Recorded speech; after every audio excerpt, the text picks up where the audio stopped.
Good evening, everyone.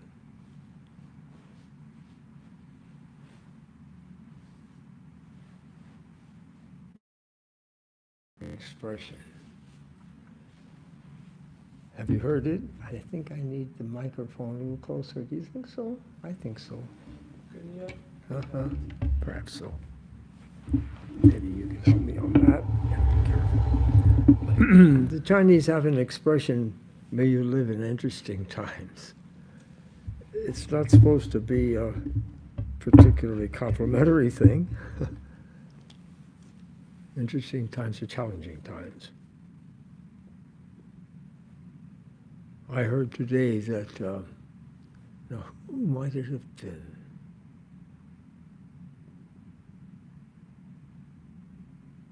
Yes, it was St. John of the Cross. You know, Vedanta is very interesting. With the encouragement of Swami Vivekananda, we assimilate. Each person finds according to her and his path and the place that they're on today, in the moment, in the present, on that path. That's what counts. That's all that counts. One's relationship with God. And sometimes we find that among the mystics, who famously, our friend Martin of Tours, in 397 AD, he flourished, said all mystics come from the same country and speak the same language. We just assimilate them. And that, for me, has been a very wonderful thing, coming out of a particular sociological niche, as everyone does. And coming to Vedanta, I've collected all these religions like postage stamps. And it's deeper than that. It's a lot deeper than that. So, St. John of the Cross, San Juan de la Cruz, who we look upon as St. Teresa of Avila's guru,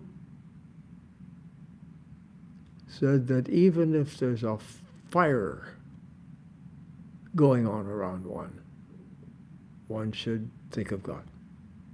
I think he put it the other way, the cart before the horse before the cart. One should think of God. Hold fast, even if there's a fire going on. Well, in Northern California, the fire's going on, and rain coming up, and all of that. And the drama of the world scene down there, 2 dimensions where the countries are, parties are, they're just kinship things, they're just extended family groups is what they are. And they're all in a tussle.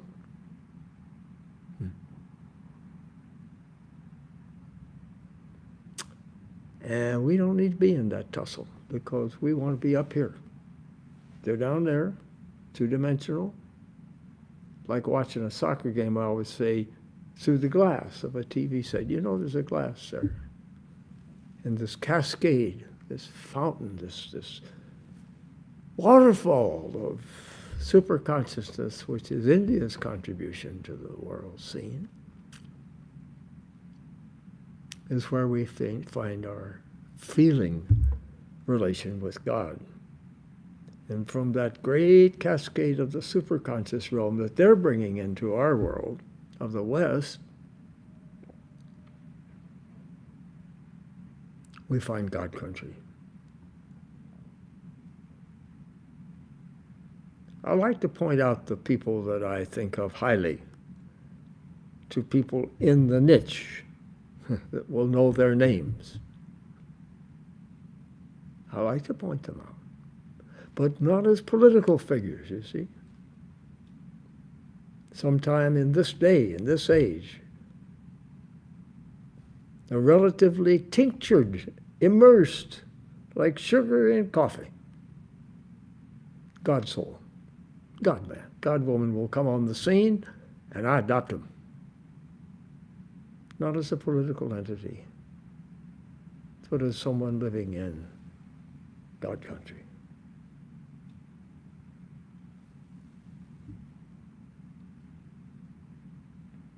We were on a walk, I think it was last night. Masks, huh? Patriots wear masks. To do anything less is, I'm sorry, my friends, un-American. So all masked up, everybody in the neighborhood, and if we find someone these days, that isn't wearing one, we said, we need you to wear a mask. So walking along, like CVS? Pharmacy. So we're all masked up, and it was pointed out that, yeah, we seem to be more friendly and more polite to each other. Hi, the masks on them, and we're without them. That's something worth thinking about. May I share this with you? Because it's from the heart. And those are pretty private sanctuaries from the heart. Young fella comes walking up the street, we're all looking to see he's wearing a mask. And he's got a little baby, a little child in his arms. I should think maybe still 1 year old. And as he comes up to us, all masked up and everything, we're masked up. Turns out he's wearing a yarmulke, a nice one, a dark one, a velvet one or something. One you wear when you didn't just put it on, you kind of keep it on. And incidentally, that is supposed to represent for the Orthodox and all the hand of God. Yeah, lovely. Uh-huh. Always on the top of your head. So he got his little daughter there, and he brightens up.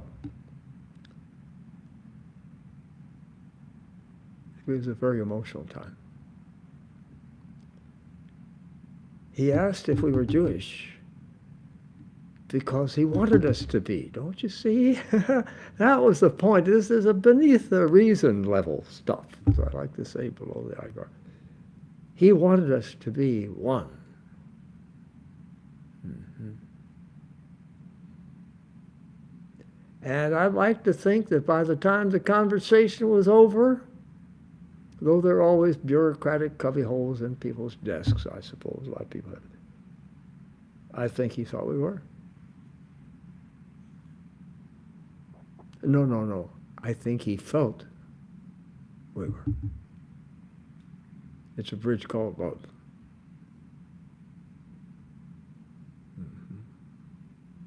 I told him that I was a product of an interracial family, meaning that we're in a world of E equals MC squared where there is no matter, never mind, just E, capital E energy, mother, divine mother.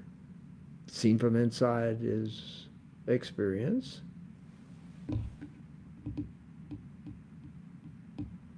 In that kind of world, we're kind of constituent by the experiences that we've had. So my second mother was a school teacher, as was my dad.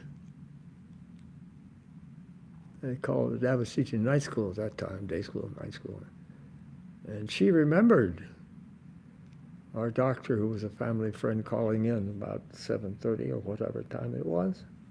Anyway, the night school, Dad coming up and saying, we had a baby born to us, a little guy.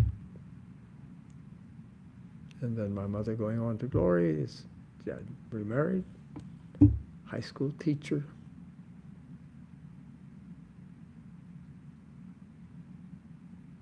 And I said she was a perfect second mother. That seemed to be enough for my friend. And the baby looked like Raphael. I mean, really, that little child was like all ready to go and going. Whatever she may have brought with her, she's born, she's already kind of a glory. sitting there in his arms, a glory. And you know what glories are supposed to do, don't you? What glory's supposed to do? Am I right? It's supposed to shine.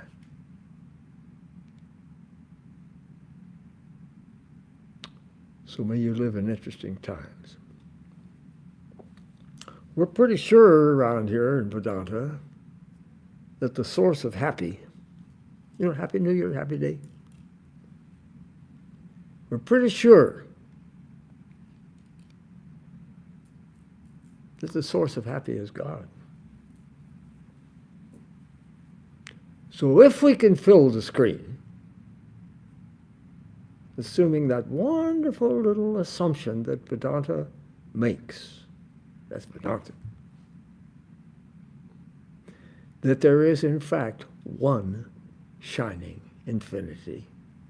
Well, you can have fun with that. Either there is or isn't. There is something or there is nothing, and that's one of the great questions of Western philosophy. Why or is there something? Is there nothing? Oh yeah, one philosopher I know has spent his whole life with that one. So if you're going to say that there is something, something is not something that passes away. That can't really be called something that drifts in and out like a cloud. If there's something, it must be. This is kind of like a feeling. St. Anselm had that feeling. It's called the ontological argument. But it's a feeling. It's not an intellectual, positive thing. You get the feeling that there's something.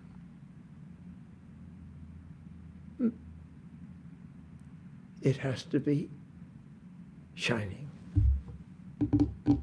Infinity. Oh, I think I should bring this prayer that I got in the mail the other day. I'll bring that prayer. One of our devotees came up with. Dakshineshwar. Sunday, September 7th, 1884. Remember, we kind of tried to scoot up right outside the light, circle of light, behind all the devotees that are sitting there with Ramakrishna on these evenings. As if those days are living presently in our hearts. That's what we tried to do on Wednesday night. Ramakrishna was the priest at this magnificent radical temple, which was already kind of interfaced before he got there. All these little temples, big temples, dedicated, may I say so, to the experience of God. The experiential dimension of God. It was about 11 o'clock. The master, Sri Ramakrishna, was sitting in his room at Dakshineshwar on the other side of the Ganges. Beautiful place. He had not yet taken his midday meal. Arrangements had been made with the musician Shamdas, name was Shiva, to entertain the master, that is to say, related to Shiva, and the devotees with his kirtan. Mother Shama, don't get me started. Energy, capital E, God immanent, God on the relative plane, that energy which seen from the inside is experience, dances. Mother Kali Puja, once a year we hold it here, Shama, on the chest of Shiva.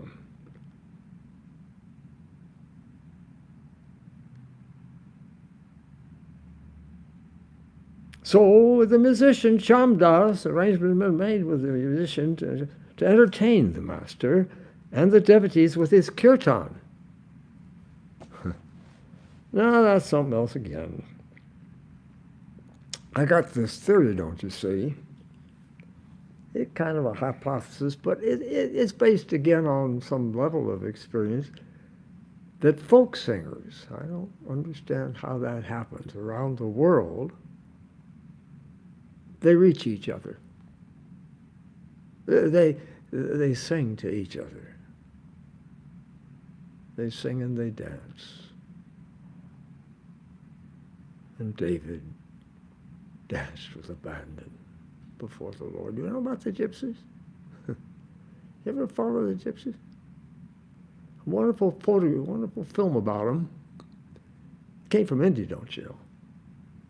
And the sitar and the guitar and all that, these words are related. And they broke into two different streams, you could say, the gypsies. And one of them went right on into Europe, Romania, a place like that. Now, the feeling that you get, the takeaway seeing this movie about the story of the gypsies and their troubles, in one person's point of view, they're not living. No, they really are not living unless they're singing. When they're dancing, that's when they're really alive, spiritually, gypsies.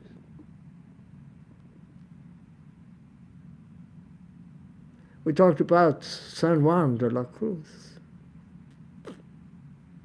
These great, deep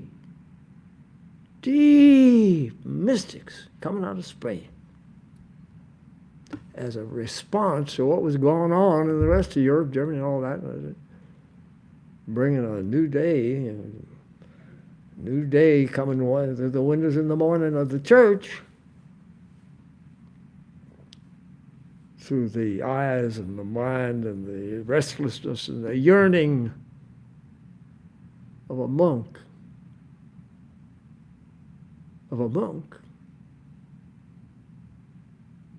named Martin Luther. Well, you know, what's his name? Isaac Newton says every action has an equal and opposite reaction. You jump up and down. Maybe you've done it, most of you have, I hope ever, on a high diving board. And if you're a little fella, little person, it's kind of terrifying. How did I get up here? Why am I doing this? Jumping up and down. To the extent that you jump down, don't you see you're pushing the board down, the board's going to spring up, and you're going to go, whoo, plunge. So the response in Spain was tremendous. Tremendous. One of the great earth-shaking events of what's known as Western history.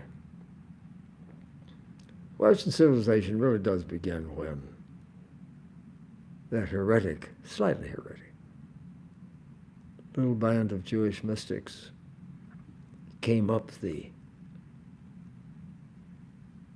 east side, of the Mediterranean from Israel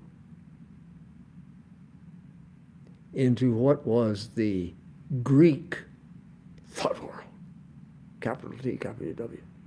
Oh yeah, Roman Empire, not Greek thought world.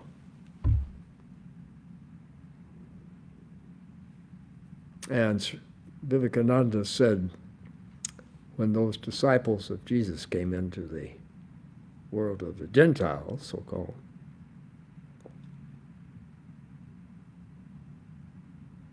they blew up the Roman Empire.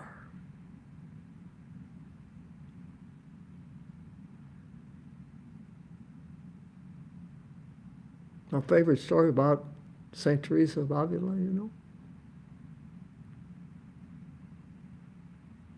She had a vision of a little boy, remember? I love this story. And I figured about 10 years old. I don't know why, I just imagined 10 years old. And he said to her, "Who are you?" And she said, "I'm Teresa of Jesus." "Who are you?"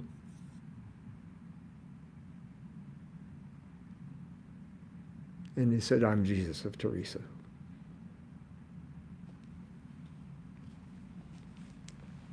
So they're going to hear this kirtan, and I'm thinking that folk singers all around the world, they speak the same language. They enjoy each other's music. You know, classical music, Ravi Shankar, you have to learn to like it, maybe. I don't know how many Indians learn to like Beethoven, but to us, Beethoven swings, man. Beethoven, oh, man. But the folk singers, Bible singers, do you love folk singing? Whatever your cup of tea and whatever your sandwich and your brand, you know, you're going to love it. And guess what Ramakrishna said he's coming back as? A folk singer. He also said, enigmatically, what do you say? In the West. Most people figure that's in India in the West, and he said it'd be 100, 200 years. All those things are very interesting. Tonight we're going to have a kirtan with obviously a musician who's not just a musician. That's not what they play music for in India. They got to get high. If they don't get high, come on now, 3/4 of the way through the program, they're not making music. No, that's exactly how it is. It's like philosophy, you know, the love of wisdom. But that's not what's taught. Hadn't been taught for 2,000 years, or not enough in the schools of the West. The love of wisdom. That's a practice. That's not a study. And in India, boy, how did they know it? Love of wisdom. So we know we're going to have a real entertainment tonight. Baba Ram M., the author of the Gospel that we're reading, Mana Mohan, Surendra, Tarak, Naranjan, disciples of Sri Ramakrishna, and others arrived at the temple garden. Latu, oh, these names. They're names to conjure with. Latu, you know, didn't know how to read and write. So Latu and Plato sound a little alike, and Swami Vivekananda, who was always one for fun, called Latu Plato.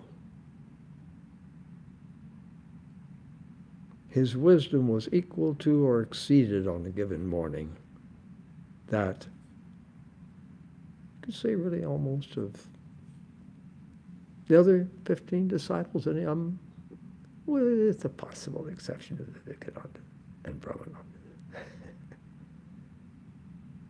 So Latu's there, Harish, Hauser, and Hauser was staying with the master. Latu, Harish, and Hauser were staying with the master. When M saluted Sri Ramakrishna, the master asked, "Where is Narendra?" That's Vivekananda. Isn't he coming? M told him that Narendra could not come. A Brahmin devotee was reading to the master from a book of devotional songs by Ram Prasad. Sri Ramakrishna asked him to continue. The Brahmin read a song, the first line of which was, "O mother, put on thy clothes." Master said, "Stop, please. These ideas are outlandish and bizarre. Read something that will awaken bhakti." Of course, the universe, the rainbow, the stars at night.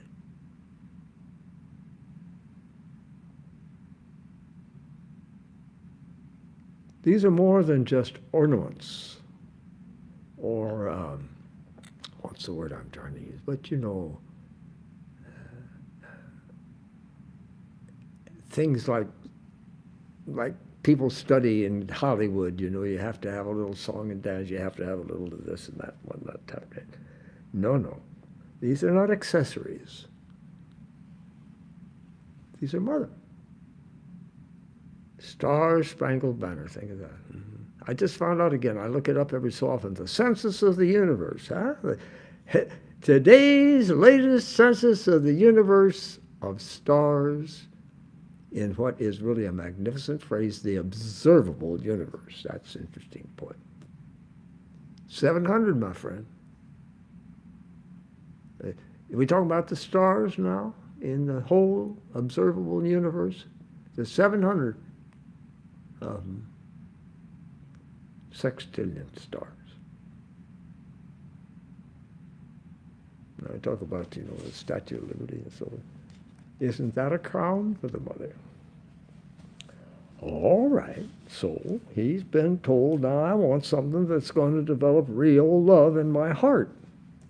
The Brahmin read, who is there that can understand what Mother Kali is? Even the 6 darshanas are powerless to reveal her. Master to M, I got a pain because I lay too long on one side while in Samadhi yesterday at Adar's house, so now I'll take Babaram with me when I visit the houses of the devotees. He's a sympathetic soul. Babaram is Swami Premananda. With these words the Master sang, how shall I open my heart, O friend? It is forbidden me to speak. I am about to die for lack of a kindred soul to understand my misery. Simply by looking in his eyes, this is God, I find the beloved of my heart, but rare is such a soul who swims in ecstatic bliss on the high tide of heavenly love. Hey, that's some kind of a song, is it not? I'm asking you. Is it not? Even in translation. I'm glad we got here tonight for this particular reading of the poetry in our soul. Master, the Baals sing songs like that. The folk singers we're talking about, folk singers. And oh, to hear them. Oof, oof, oof, oof. We got one in particular, used to come here with his daddy. There were 2 boys and a daddy. And we put him up there, up in the White House, up for their little sandwich. For a while. Hey, hey, hey. When they sing, your heart sings. That's how you know. So Master, the Baals sing songs like that. They also sing another kind of song. Stay your steps, O wandering monk! Exclamation point. Stand there with begging bowl in hand, and let me behold your radiant face. Oh, my Lord. I don't know about you, but I find it difficult to go on. Get this one. Now he goes on, he says, according to the Shakti cult, energy cult, the Siddha is called a koul, K-O-U-L, koul. Koul, maybe? And according to the Vedanta, that's us, a Paramahamsa. A Paramahamsa means, power means like paramount, same word. Hamsa is a swan, literally. A wonderful symbol of a supreme Parama soul. It's actually reserved, Paramahamsa, for the highest. Are you with me? Extreme soul.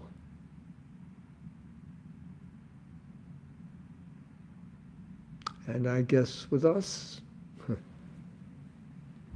it's a matter of practice. Is this all right with you? It's reserved for Sri Ramakrishna. The Baals call him a Sai, S-A-I with a long A. They say no one is greater than a Sai. The Sai is a man of supreme perfection. You could say he ought to know. He is one. You know, the part about Jesus that some of us like best between the Alpha and Omega, the first book and the end book, the birth and the death, the part that some people don't even read is what?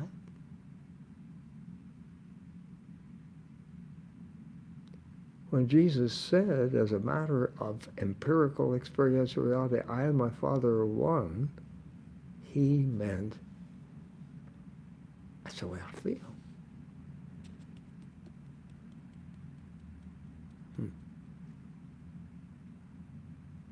So Sri Ramakrishna, who is a Paramahamsa, the Paramahamsa, he's quoting the Bibles as saying, no one is greater than a Sai.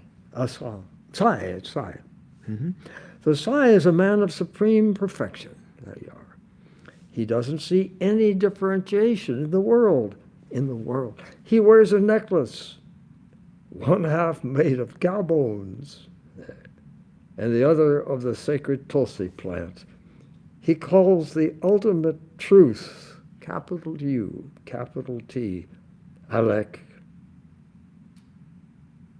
in quotes, the incomprehensible one, capital I, capital O. The Vedas call it Brahman, and incidentally, it is capitalized, Brahman. About the jivas, that's the embodied souls as we think of them, the Pauls say they come from Alec, and they go on to Alec. Can you hear it, friends? They're talking from experience. They're singing. They're putting the music to the words.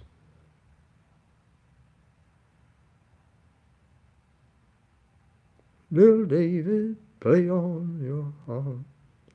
Hallelujah, hallelujah, little David, play on your harp. Hallelujah. That is to say, the individual soul has come from the unmanifest, capital U, and goes back to the unmanifest. This is Ramakrishna speaking. The bowels will ask you, do you know about the wind? Oh, I can hardly wait. I mean, the invitation to poetry. The wind, in quotes, means the great current that one feels in the subtle nerves, Ida, Pingala, and Sushumna, when the Kundalini is awakened, the spirit energy. They will ask you further, in which station are you dwelling? Lovingly. You get it? My friends, I just don't dig it. It's my country boy problem. I just can't fathom that when people start yakking about their standpoint and your standpoint and my standpoint and my church, oh my Lord, that had nothing to do with it. We never talked that way when the founding Swami was here. In which station are you dwelling? This is a loving request for assimilation, for standing on the street with an Orthodox young father with a beautiful velvet black yarmulke on his head, and this angel looking a little like, Jesus in the arms of Mary, the Raphael painting that Sri Ramakrishna saw, put him in Samadhi for 3 days. They're inviting you to share. That's different. And my friends, I don't know about you all, but that's my problem with the Holy Father.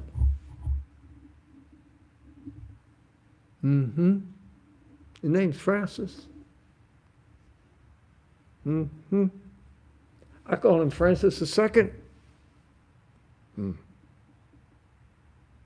He doesn't push.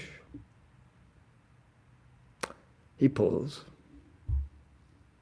I'm his puppy dog. I didn't come up through that particular tributary. I found that here. Thank God. Thank God we love all of the saintly, spiritually illuminated folks of all the different faiths in the world. That man, Francis, you Papa, he loves you. He loves what he sees, feels as the Spirit of God in you. Yes, he does. And he doesn't make you feel uncomfortable. I told this story the other day about it. What an amazing story.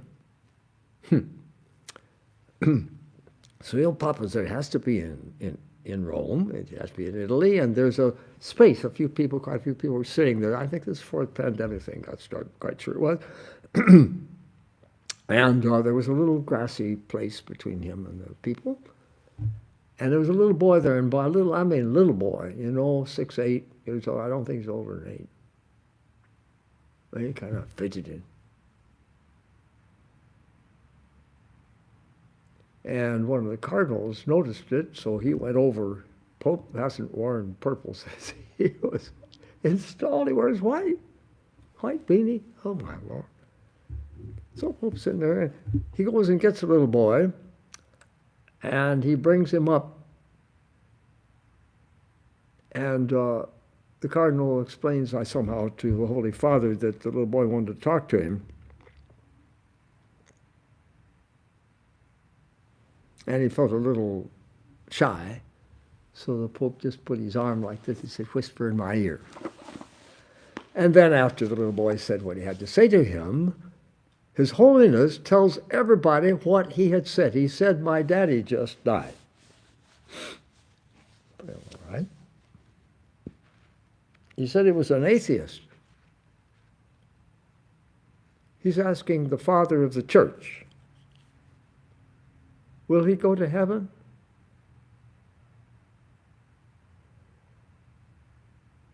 And the shepherd, not only of the Roman Catholic people, but the shepherd of many of us. You love to be a sheep in the presence of a man like this, says to this little boy, "Your father was a good man." He said he baptized all your children, had all your children baptized, christened. He said, now don't you see, that was more difficult for him as an atheist than it would have been for him if he'd been a believer. The boy's listening. He said, I have a feeling that when God sees him, he will embrace him. Now, one of our close friends, the former reverend, now a doctor in a sense of Jungian psychologist, Dr. Thomas Hedberg, one of our great buddies from the Parliament of the World's Religion. We make about one good man, two of us toddling along with these parliaments these days. We get each other at events all the time. I love him, man. Just dearly love him.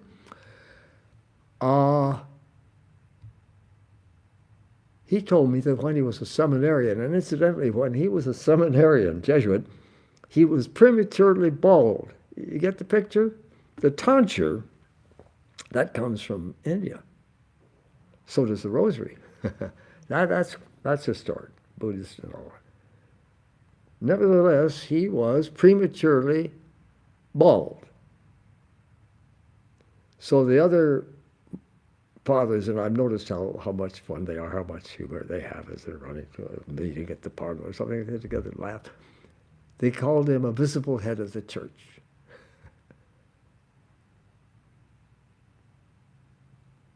Our dear Thomas Hedberg will understand this kind of approach, because when he was a young seminarian, there was a phrase, we kind of try to reconstitute it, but it's something like ex ecclesia non salvatore or something like that. Outside of the church, there is no salvation.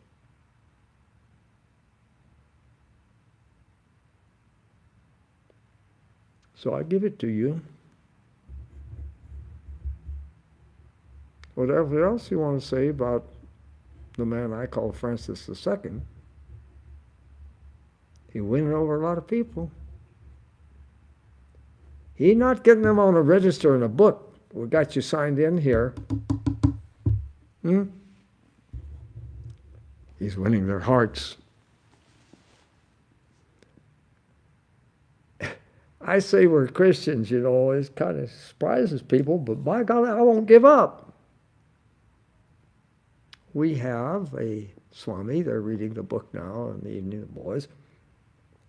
I'll go ahead and tell you his name, Yatishananda. He's the guru of our Yogeshananda at Trabuco, along with many others. He had quite a colorful career coming to the West. in 1933, must I say more, or something like that. He found himself in Europe. So this Indian Swami, he goes, may I tell you the story? It's our story. He goes into a church. I think it was Austria, but Germany, Austria. And he speaks to the padre, priest or reverend, I don't know. Let's say it was a priest. And he said, does the name Father so-and-so mean anything to you? He says, well, no, I don't remember that name. And the priest starts looking in the book. Are you with me? Uh-huh. This is only for the few. What can I say? So Ramakrishna looking for a kindred soul. You're not going to find it. Vivekananda said only another Vivekananda can understand Vivekananda. But nevertheless, the father keeps going, hundreds of years, 100 years back, so back. Said, oh, here's that name. And do you know? Hey, humor me. Entertain me. Let me entertain you. You know what Swami said? He said, that was me. Well, let's keep going because we're bowel singers here. The bowels will ask you, do you know about the wind? Do you know about spiritual energy? Do you know about feeling some kind of presence, an atmosphere, an apprehension of something bigger than you behind your head with your eyes shut in the dark shrine, sensory deprived shrine of Trabuco, considered by Atmatattwananda Swami to be one of the great meditation places in the world? It's feeling the presence, what the Quakers call practicing the presence of God. So we've decided they will ask you further, in which station are you dwelling? According to them, there are 6 stations, quote, corresponding to the 6 psychic centers of yoga. If they say that a man dwells in the 5th station, it means that his mind has climbed to the 5th center, known as the Vishuddha chakra, to M. He's saying that, the author, at that time, he sees the formless.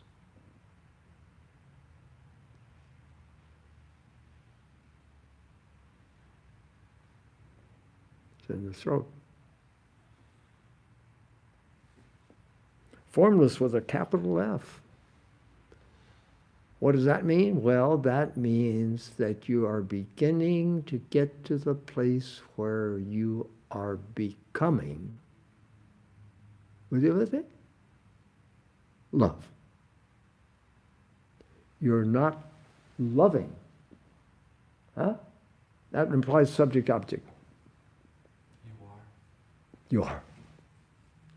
You know, Myron's a funny dog, one of our guys too. You know what he told me before we went up there to Toronto, to the World Parliament of Religion in 2018 up there? He said, now you tell them, kind of like you're about to leave, you tell them, your God is my God. Oh boy, that'll do it. Saying this, the master sang, here we go again, within the petals of this flower, there lies concealed a subtle space, transcending which one sees at length the universe in space, capital S, dissolve. Woof! I'm having trouble. I really don't know about you, but I am having trouble breathing. Now he's on a roll, so he goes in. Once a bowel came here. The gypsies, as it were. You see, the people who are really alive when they're singing and dancing. I asked him, have you finished the task of, quote, refining the syrup? End quote. Have you taken the pot off the stove? Oh, how they do talk. The more you boil the juice of the sugar cane, the more it is refined. In the first stage of boiling, it is simply the juice of the sugar cane. Next, it is molasses, then sugar candy, and so on. You having fun? I'm having a wonderful time tonight. Thank you all for coming. Hey, out there in TV land. Woo! Oh, Lordy. Yes, sir, sir. As it goes on boiling, the substances you get are more and more refined. When does a man take the pot off the stove? Ramakrishna is asking. That is, when does a man come to the end of his sadhana? He comes to the end when he's acquired complete mastery over his sense organs. His sense organs become loosened and powerless, as the leech is loosened from the body when you put lime on its mouth. In that state, a man may live with a woman, but he does not feel any lust for her. You know, the Indian folks are amazing. They say that householders can achieve the vision of God, monastics can achieve the vision of God, and they actually say, oh, there was a saying going around, I don't know what to make of it, you don't have to take any of this stuff. The boys were joking when I first came, it was a few days ago, a few weeks back, that it was the householders had the visions, not the monastics. But Ramakrishna is asking the spiritually inclined, his children, the ones that want to climb to the top of the mountain and be one with God. He's asking the householders, say Vedanta householders, ideally to have 2 children. See, that will not create a big blister, which is what we are, locusts, the world population. And stop. And then actually live together as brother and sister, having seen God in each other all the time. Many of the Baols follow a funny method of spiritual discipline. It's like entering a house through the back door. One day I was taking my meal, you never know where this is going, when a Baol devotee arrived. Remember, he said he's coming back as one. You know what Einstein said? If he came back, he'd like to come back as a plumber. My daddy taught young boys in New York City to become doctors. Loving story. Little fellow actually joined my sister's husband, brother-in-law's clinic down here in Oceanside. It was getting to be quite a nice big thing. And he was the new doctor in town, so they went to dinner to get to meet him. Found out he went to my dad's school. I love this story. So sister said, I don't suppose. And he said, what? She said, my father taught at that school. I don't suppose. And he said, what was his name? And she said something very interesting. She said, well, my maiden name was Blue, B-L-U-E. And then he got far away, like the beginning of Star Wars, some little galaxy far away and long ago. The guy's kind of glazed over. I'm sorry, but I come from the South before there was anything like what we're dealing with today. The land of opportunity. This is a land of opportunity. We crossed over, my friends, that river of Letha that came the river of oblivion. Thank God we forgot.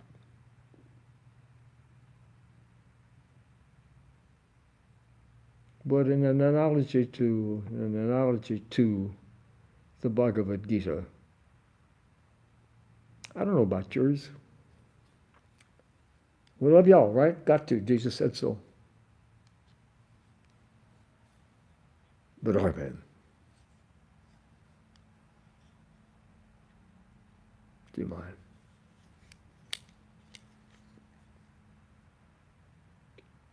In Southern Illinois, were dressed in blue. Name of the family.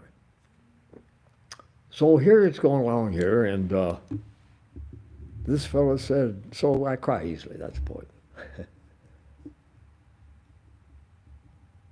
The fellow said, he was a little Italian surname boy from Brooklyn, he said, T.G. Blue, your dad would write his name at the top of the blackboard every year in the first day of the homeroom class. That was what he.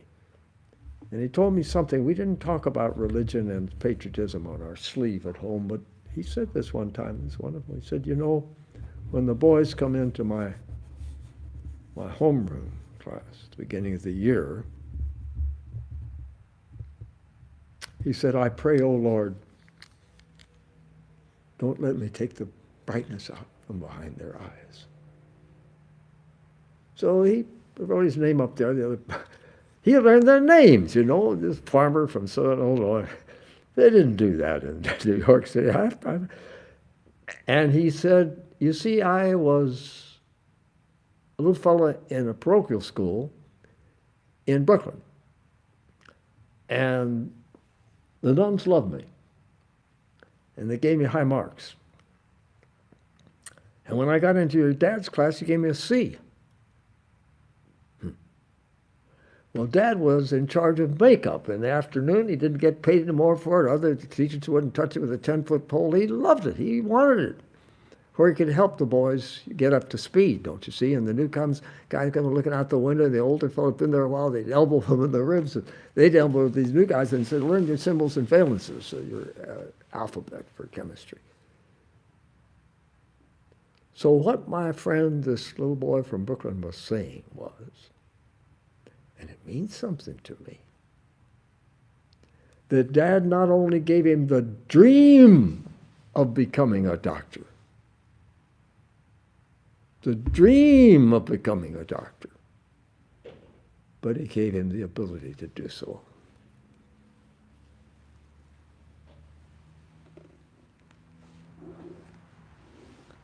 So one day I was taking my meal when a Baal devotee, that's the point of this whole thing, they're singers. He asked me, are you yourself eating or are you feeding someone else? The meaning of his word was that the Siddha sees God dwelling within a man. The Siddhas among the Baals will not talk to persons of another sect. They call them strangers, in quotes. Well, don't we know about that? Every little church in the country. Yeah. My way's not only the better way, it's the right way, it's the only way. Well, my friends, I got news for you. It's not. We in this room tonight, and you all around in radio land, TV land around the world, high on New in India, hey, we all have a way, and we're walking in that way. And what we call God knows it and relates to us in that way. So the Baals, Ramakrishna says, designate the state of perfection as the sahaja, the natural or the easy state. There are two signs of this state. Oh, are we on a roll tonight? First, a perfect person will not, quote, smell of Krishna.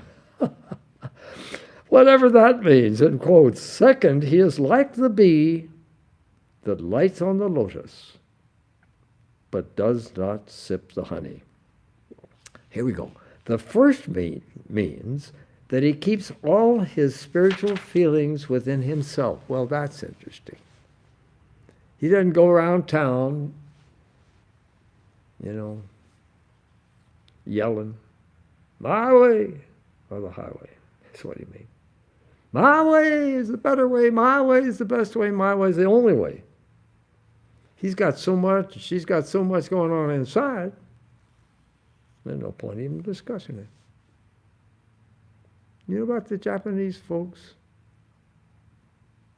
We love everybody here, and I'll tell you, there's a lot to love in the deep depths of the soul of the Japanese person. Being, like they say, inscrutable. Our job is to try to unscrew the inscrutable, the Western folk.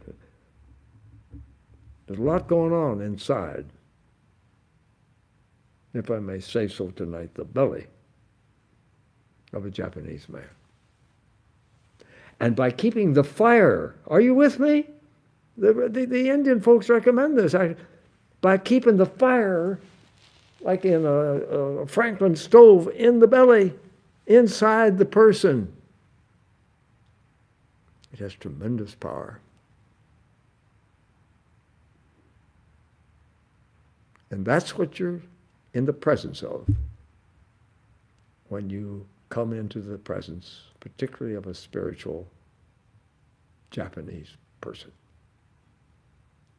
So, that's what that funny phrase meant. He doesn't show outwardly any side of spirituality. He doesn't even utter the name of Hari. Hara Shiva Hari is Krishna. He has completely mastered his senses. The bowels do not like. Oh, my Lord, we've had them here. Nearly this one that just, Bhakti Fest, the last time I heard the man, he was here with us one day out there in Bhakti Fest. Real soul. You feel something in his presence, like, electrostatic when the fur is thus 60 your sleeve and whatnot.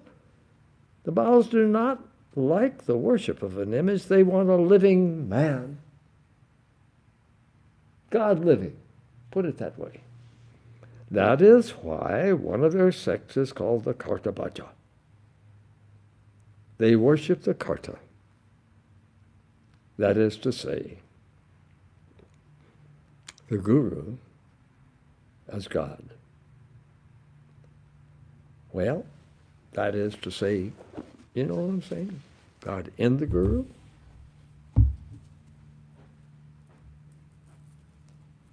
And ultimately God as the Guru.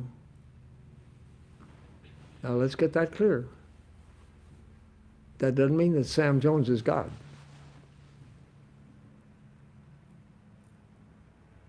It means that Sam Jones, what you think of, who if he's a Swami has dropped that name, first name. God is Sam Jones. Now, speaking of all of this business, it's very interesting, and I'm not trying to stir people up, but this is the Vedanta perception. Our founding Swami, who was spiritually illumined, said that with your Guru, you jolly well better think of him as God.